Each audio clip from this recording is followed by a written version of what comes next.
Most people think they're one bad month away from being fine. They're not. They're one bad month away from being broke. And the terrifying part is, most of us are walking that tightrope right now without even knowing it. Let's talk about the emergency fund, the most boring, most important, most ignored piece of financial advice ever given. We're talking about the kind of money that sits quietly in a corner doing nothing until the day it saves absolutely everything. Here's the cruel irony.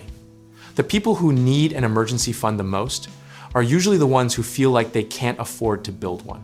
It's like being told to fix your roof while it's raining, technically possible, but nobody wants to hear it in that moment. The math is simple, but brutal financial experts say you need 3 to 6 months of living expenses liquid and accessible before you even think about investing. If your monthly costs run $3,000, you're looking at $9,000 to $18,000 sitting in a savings account earning almost nothing. And somehow that's supposed to feel good. Think of it like a financial airbag you hope it never deploys. But the one time your car gets totaled, you will weep with gratitude that it was there. Without it, every unexpected expense becomes a high-interest debt spiral that can take years to unwind.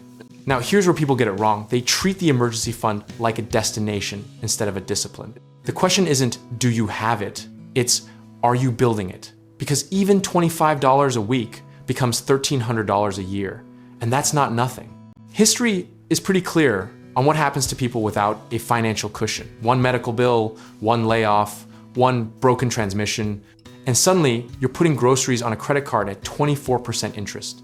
We've watched entire middle-class families get financially set back 3 to 5 years by a single 6-week stretch of bad luck. Here's the misconception that kills people.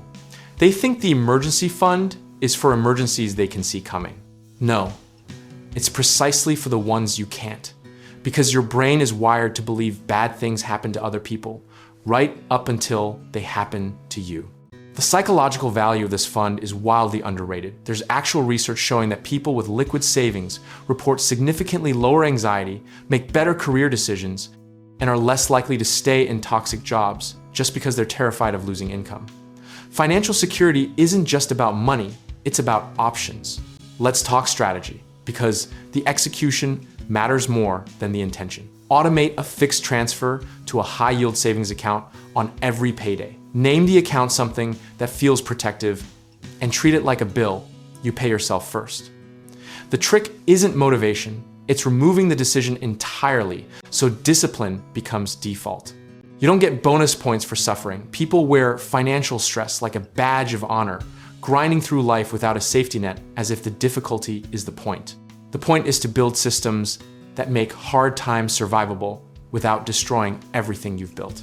Here's the honest philosophical truth that nobody in personal finance likes to say out loud. You will not always be able to control what happens to you, but you can absolutely control whether you're prepared when it does. That's not pessimism, that's power.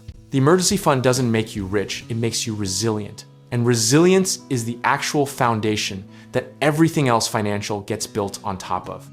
Without it, every stock you buy, every property you consider, every risk you take is one bad month away from becoming a disaster. Consistency beats perfection every single time. You don't need to build this fund all at once. You just need to never stop building it. And someday soon, you'll look at that balance and realize you've quietly become the kind of person who can handle whatever comes next. That's not just financial stability. That's a completely different relationship with fear. And when you're ready to take that next step, whether it's real estate investing, home contracting work, or finding the right lender to make your goals real, check out our links in the description below.